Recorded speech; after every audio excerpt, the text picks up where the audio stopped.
Hello बच्चों, आज हम शुरू करेंगे भाई क्लास 10th का टाइप्स ऑफ केमिकल रिएक्शन वाला टॉपिक, जिसमें हम करेंगे कॉम्बिनेशन रिएक्शन से लेकर ऑक्सीडेशन रिडक्शन तक सारे टॉपिक्स कवर। देखो बेटा, ये ना बोर्ड्स के लिए बहुत इंपॉर्टेंट है, यहाँ से क्वेश्चन पक्का आएगा और बहुत ईजी टॉपिक है, मतलब इससे फटाफट हो जाएंगे क्वेश्चंस। तो let us begin with our topic. Basically हमारे 4 टाइप के रिएक्शन पढ़ेंगे हम: combination reaction, decomposition reaction, displacement reaction and double displacement reaction. उसको पढ़ने से पहले हमें ये पता होना चाहिए कि एक्सोथर्मिक और एंडोथर्मिक भी होता है। देखो, जैसा कि हमने क्लास 9th में पढ़ा था, क्लास 9th में आपने पढ़ा था कि physical change and chemical change. Chemical change हो रहा है तो हीट रिलीज होगी या फिर हीट एब्जॉर्ब होगी। हीट रिलीज होगी मतलब हीट बाहर निकलेगी, दैट मीन्स हीट का एग्जिट हो रहा है। अब हीट का एग्जिट हो रहा है, रिएक्शन 2 ही तरह के होंगे, या तो हीट रिलीज होगी या फिर हीट एब्जॉर्ब होगी। तो जिस रिएक्शन में हीट रिलीज हो रही है उसको कहते हैं हम exothermic reaction, that means exit of heat. Exit, thermic means heat, thermic की बात कर ली मतलब वो हीट की बात कर रहा है। Exit of heat, exothermic reaction. Exothermic एक ऐसा रिएक्शन है जिसमें energy is release in the surroundings. जैसे कि आप मैच स्टिक जलाते हैं, उससे भी हीट रिलीज होती है, हाँ, तो उससे हीट रिलीज हो रही है। आप गैस का बर्नर ऑन करेंगे, वहाँ पे हमारी जो एलपीजी गैस है वो बर्न हो रही है, कंबशन ऑफ एलपीजी, वहाँ पे भी हीट रिलीज हो रही है। तो वो एक कैसा रिएक्शन हुआ? एक्सोथर्मिक। मतलब कोई भी कंबशन है मतलब एक्सोथर्मिक ही होगी। तो ऐसे रिएक्शंस को हम कहते हैं एक्सोथर्मिक रिएक्शंस। आपके क्लास 10th के एनसीईआरटी में जो एग्जांपल्स दिए हुए हैं, सबसे पहले तो हमारा एग्जांपल है कैल्शियम ऑक्साइड का जब रिएक्शन होता है वाटर के साथ, जिसे कहते हैं चूना। चूने को अगर हम पानी में डालते हैं ना, तो वो जिस भी रिएक्शन वेसल में हमने उसे मिक्स किया है ना, वो गर्म हो जाता है, मतलब कि हीट रिलीज हुई है। ऐसे रिएक्शन को हम कहते हैं एक्सोथर्मिक रिएक्शन। अब उससे पहले हम एक तो जनरल नेम जान लेते हैं। कैल्शियम ऑक्साइड किसे कहते हैं बेटा? क्विकलाइम, याद रख लेना। सबसे पहले हम किसके बारे में पढ़ रहे हैं? Quicklime, calcium oxide. क्विकलाइम का रिएक्शन है वाटर के साथ to form calcium hydroxide. Calcium hydroxide का जो जनरल नेम होता है वो होता है लाइम वाटर। ठीक है, याद हो गया? कैल्शियम ऑक्साइड का जनरल नेम होता है quicklime, calcium hydroxide lime water. ये एक एक्सोथर्मिक रिएक्शन है। और जैसे combustion of methane is also a exothermic reaction. Combustion सारे एक्सोथर्मिक रिएक्शन ही होते हैं, इनमें टेम्परेचर इंक्रीज होता है। कंबशन ऑफ मीथेन हमारी होती है CH4। कंबशन जब भी होगा, जब भी बात कंबशन की जाएगी, मतलब वो किसके साथ रिएक्शन करेगा? ऑक्सीजन के साथ। कंबशन के लिए ऑक्सीजन का होना बहुत ज़रूरी है। तो यहाँ पे बनेगी carbon dioxide, water and heat release हो जाएगी सराउंडिंग्स में। इसे कहते हैं हम एक्सोथर्मिक रिएक्शन।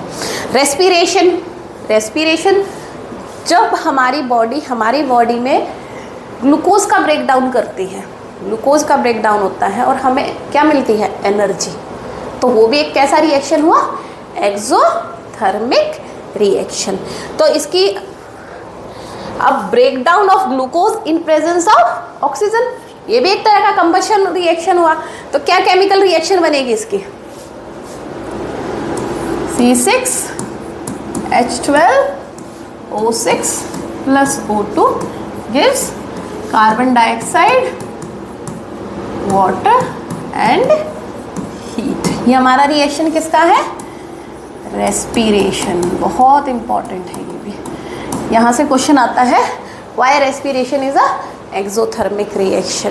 बिकॉज इस रिएक्शन में हीट रिलीज होती है, इसलिए ये एक एक्सोथर्मिक रिएक्शन होता है। ठीक है भाई। अब नेक्स्ट है हमारा एंडोथर्मिक रिएक्शन। एंडोथर्मिक किसे कहेंगे भाई? Endothermic, endo means entry of heat. Thermic मैंने अभी बताया था आपको, मतलब थर्मिक की बात कर रहा है तो हीट की बात कर रहा है, हीट अंदर एब्जॉर्ब हो रही है। ऐसे रिएक्शंस को हम कहते हैं एंडोथर्मिक। जिस रिएक्शन को कराने के लिए हमें हीट देनी पड़े, हमें खुद सप्लाई करनी पड़े हीट, ऐसे रिएक्शंस को हम कहते हैं एंडोथर्मिक रिएक्शंस। जैसे कि calcium carbonate, calcium carbonate, calcium carbonate किसे कहते हैं, पहले तो जनरल नेम ही पढ़ लेते हैं, लाइम स्टोन। कैल्शियम कार्बोनेट का क्या नाम होता है, लाइम स्टोन। सॉलिड होता है बेटा ये, जैसे एग्जाम में कई बार लिखा आ जाता है, जैसे एग शेल, मार्बल, इन सब में क्या प्रेजेंट होता है, कैल्शियम कार्बोनेट। याद हो जाएगा, कैल्शियम कार्बोनेट।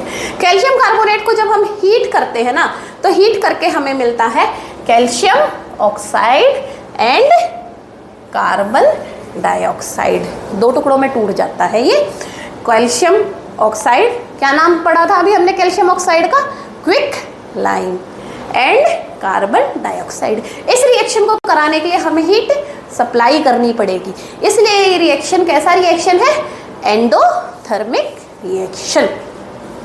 जैसे एंडोथर्मिक रिएक्शन कहीं पे हो रहा है ना, हम उस रिएक्शन वेसल को हाथ लगा के देखेंगे, टच करेंगे तो वो ठंडा फील होगा, मतलब उसने सराउंडिंग से हीट को एब्जॉर्ब किया है। अंडरस्टूड। काफी सारे डिकम्पोजिशन रिएक्शन होते हैं वो एंडोथर्मिक ही होते हैं। Most of the decomposition reaction are endothermic. Understood.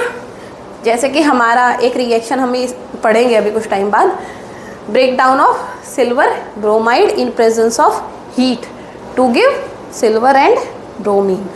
तो ये एक तरह का डिकम्पोजिशन रिएक्शन है जिसको हमें कराने के लिए हीट देनी पड़ी है, इसलिए कैसा रिएक्शन हुआ, एंडोथर्मिक रिएक्शन। तो बेसिक सा डिफरेंस आपको समझ आ गया होगा कि दो तरह के रिएक्शन होंगे, एक्सोथर्मिक, एंडोथर्मिक। एक्सोथर्मिक जिसमें हीट रिलीज होगी, एंडोथर्मिक जिसमें हीट एब्जॉर्ब होगी। बस कुछ एग्जांपल्स पता होने चाहिए आपको, इससे आइडिया हो जाएगा। डन। अब आते हैं हमारे बेसिकली जो 4 टाइप के केमिकल रिएक्शंस हैं, उनको पढ़ेंगे। Types of chemical reaction. 4 type के केमिकल रिएक्शन होते हैं। एक होता है हमारा कॉम्बिनेशन रिएक्शन। कॉम्बिनेशन मतलब, कॉम्बिनेशन आपको नाम से ही समझ आ रहा है कि किसी चीज़ को हम कंबाइन कर रहे हैं, तो ये रिएक्शन हुआ combination reaction. A + B gives AB। दो चीज़ों को जोड़ रहे हैं तो वो होगा कॉम्बिनेशन, कंबाइन करना। जैसे कि अभी हमने रिएक्शन पढ़ा था कैल्शियम ऑक्साइड, उसमें हम पानी मिला देंगे तो हमें मिलेगा कैल्शियम हाइड्रोक्साइड। क्विकलाइम का जो रिएक्शन था, it is a combination reaction. दूसरा हमारा होता है डिकम्पोजिशन, कॉम्बिनेशन का उल्टा, डिकम्पोज करना। डिकम्पोज मतलब तोड़ देना। किसी भी चीज़ को हम तोड़ दें तो वो कैसा रिएक्शन हुआ, डिकम्पोजिशन। जैसे हमने यहाँ पे कोई चीज़ बनाई है, उसी को हम हीट कर दें तो फिर वो टूट जाएगा, अलग अलग टुकड़ों में टूट जाएगा। जैसे कैल्शियम कार्बोनेट हमारा हीट करने से टूट गया था into calcium oxide and carbon dioxide, दो चीज़ों में टूट गया। एक सिंगल कंपाउंड टूट के हमें 2 या 2 से ज़्यादा सिंपल सब्सटेंसेस दे, तो ऐसे रिएक्शन को हम कहते हैं डिकम्पोजिशन रिएक्शन। नेक्स्ट है हमारा डिस्प्लेसमेंट रिएक्शन।